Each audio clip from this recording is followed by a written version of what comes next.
The Director of International Relations Cooperation for South Africa, DIRCO's Zane Dangor, has just released the announcement to the media that President Ramaphosa has selected an ambassador designate to go to Washington, D.C. It's high time. It's been 13 months since the race-hustling Ibrahim Rasool was persona non grata, kicked out of the country for his abhorrent behavior as a sitting ambassador. Not as a social media commentator, not as a journalist, not as a private citizen, but as a sitting ambassador, calling President Trump, the leader of the global white supremacy movement, and the United States systemically racist.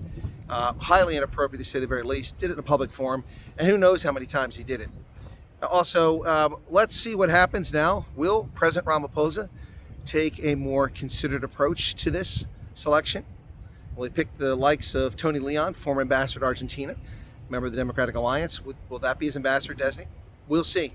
Will he pick somebody that's rational, that's not going to play the stupid game and attack the United States, a nation that South Africa desperately needs good relations with, despite the efforts of the ANC to sabotage those relations over the past quarter century? A measured approach would be helpful, very helpful. South Africa has been lying. The party, ANC, who leads the foreign relations, they control it entirely. No one else in the so-called government national unity has any say in foreign relations. They're all formulated in the Thule House, not in cabinet.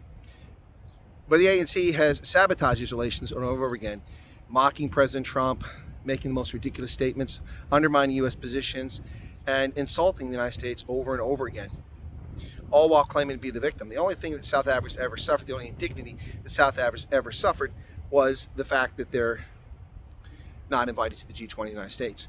The United States has no obligation to give money to countries that abrogate their constitution, which is what the ANC has done, with expropriation without compensation, violating the most basic of human rights, the right to own things, to own property. The ANC has abrogated that in violation of Section 25 of the South African Constitution. Therefore, the United States will no longer provide foreign aid to a country that violates its most basic human right tenet. South Africa, of course, is a signatory to the Universal Declaration of Human Rights. They say they believe in international multilateral organizations, yet they don't follow the most basic rules that sit out there for the world community from the United Nations. So, no foreign aid. That didn't hurt South Africa. It wasn't targeting South Africa. It's a consequence of South Africa's actions under the ANC. But the G20 was a snub, but that's only after Ramaphosa consistently mocked the United States at the South African-led G20. And also after the year in which South Africa's diplomats continually doxed U.S. negotiators who were part of that, or shut them and those from Argentina down in conversations at the Sherpa meetings, and then disclosed who they were and what they were saying. Very unprofessional. And on top of that, then South Africa raided a diplomatic operation in Woodmead to process refugees. Mind you, South Africa never raided any U.S. operations to process refugees in the past who came from the Congo or from Somalia that were residing in South Africa so they would go to America.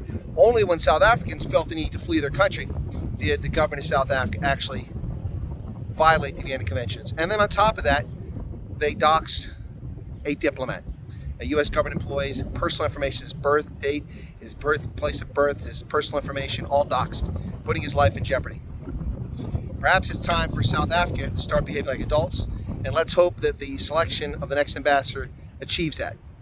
Short of that, and short of addressing the ask that the U.S. government has made to disavow the racist chant of kill the Boer, to dismantle broad-based black economic empowerment, or at least exclude American companies from it, and the other requests, there must be movement on that, or there won't be improved relations, no matter how many handshakes you make with diplomats.